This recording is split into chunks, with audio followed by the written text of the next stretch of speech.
वंदे पुरुषोत्तमम। सुख और दुख, ऐसा लगता है एक माँ के दो संतान हैं, एक सुखी हैं और एक दुखी हैं। लेकिन इस सुखी और दुखी जब होते हैं, कोई सुख होते हैं, सुखी होते हैं, तो माँ को उस बेटे के लिए कोई चिंता नहीं रहता है। लेकिन जो बेटा दुखी रहता है उसके लिए माता पिता का एक बहुत बड़ा चिंता रहता है कि ये बेटा क्या करेगा, किस तरह से अपने जीवन को ये पालेगा, ये लेकर दुखी रहते हैं। अब हम खोज करें सुख कहाँ से आता है, दुख कहाँ से आता है।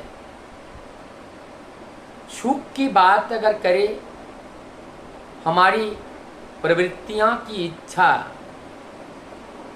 पूर्ण ही सुख है और प्रवृत्ति की इच्छा अपूर्ण ही दुख है। अब हमें देखना पड़ेगा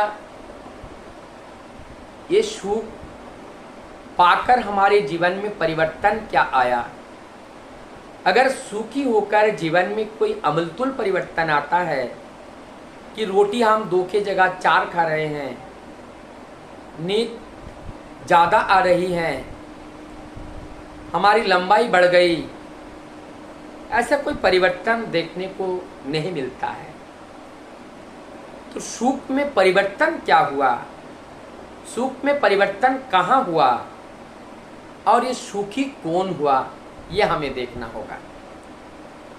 ये सुखी होने के लिए, जो सुखी होते हैं, हमने पाने के बाद हमारी इच्छाएं, हमारी लोभ फिर बलवत्त होती गई और दूसरा बड़ा चीज़ पाने का इच्छा, आकांक्षा जन्म लिया, तो हमारे अंदर दुख फिर पैदा हो गया।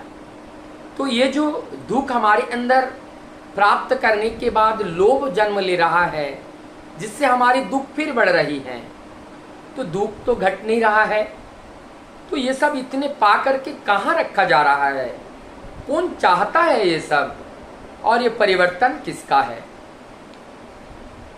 जब हम लोग ये चीज़ देखते हैं तो ये परिवर्तन स्पष्ट रूप से दिखाई देता है कि ये मन का परिवर्तन है, क्योंकि मन ही दुखी होता है और मन ही सुखी होता है। केवल हम मन का अगर अपरिवर्तित करके रख पाएँ तो ये भौतिक जगत का सुख और दुख नाम का कोई चीज़ नहीं रहेगा। भौतिक जगत के परिवर्तन के कारण, परिवर्तन जब हमारे मन को डोला देते हैं, मन को डोला लेते हैं, मन को डोलाते हैं, मन हिल जाता है, मन इधर उधर हो जाता है, तब जाकर के सुख और दुख का अनुभव होता है। तो मन को अगर स्थिर कर लिया, कैसे? हमने प्रभु को ग्रहण किया, अब हमारी मन प्रभु के चरण में है, अब हमारा मन प्रभु के सेवा के लिए है, अब यह मन प्रभु के वचन को परिपालन करने के लिए है।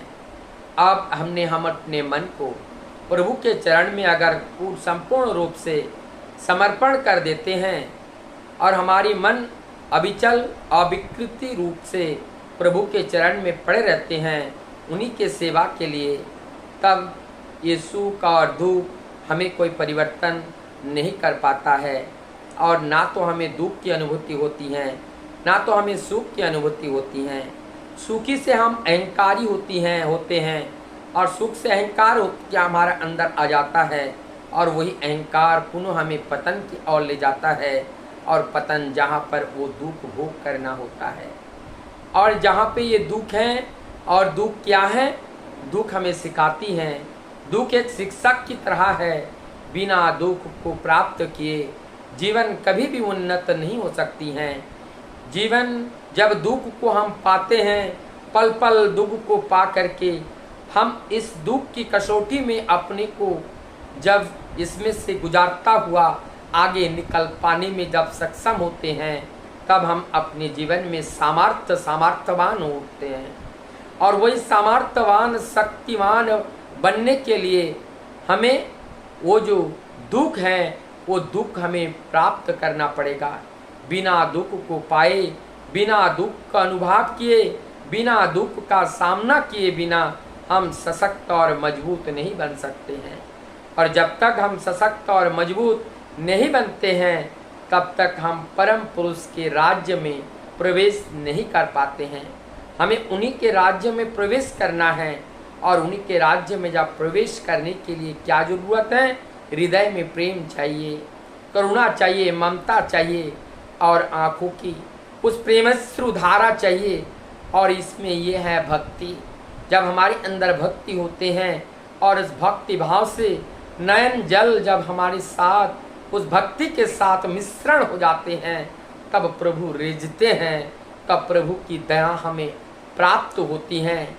और उनकी दया, उनकी करुणा, उनकी ममता, उनके स्पर्श जब हमारे हृदय को छूता है तब हमारा मन और निर्मल और पवित्र हो जाते हैं। और मन जब निर्मल होता है तब प्रभु को समझने में बड़ा आसान होता है, क्योंकि निर्मल मन ही प्रभु के चरण में बैठकर प्रभु को शरण मनन और चिंतन में डुबो के वो अपने जीवन को सुख और शांति दे सकते हैं। इसके अलावा कोई दूसरा रास्ता हमारे जीवन में नहीं होता है। तो हमारी जीवन की ये जो दो भाई बहन की तरह सुख और दुख, एक ही माता पिता के ये दो संतान, इस दो संतान को हमें समझना पड़ेगा, जानना पड़ेगा कि ये कौन है, और ये जो सुख और जो दुख हैं ये वास्तव में ये सुख और दुख क्या हमारे वो वास्तविक सत्य के ऊपर आधारित हैं? नहीं।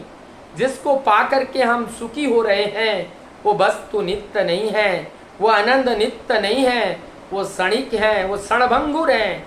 तो क्षणभंगुर को पाकर के हम सुख की अनुभूति कर रहे हैं और क्षणभंगुरता से हम दुख की अनुभूति कर रहे हैं।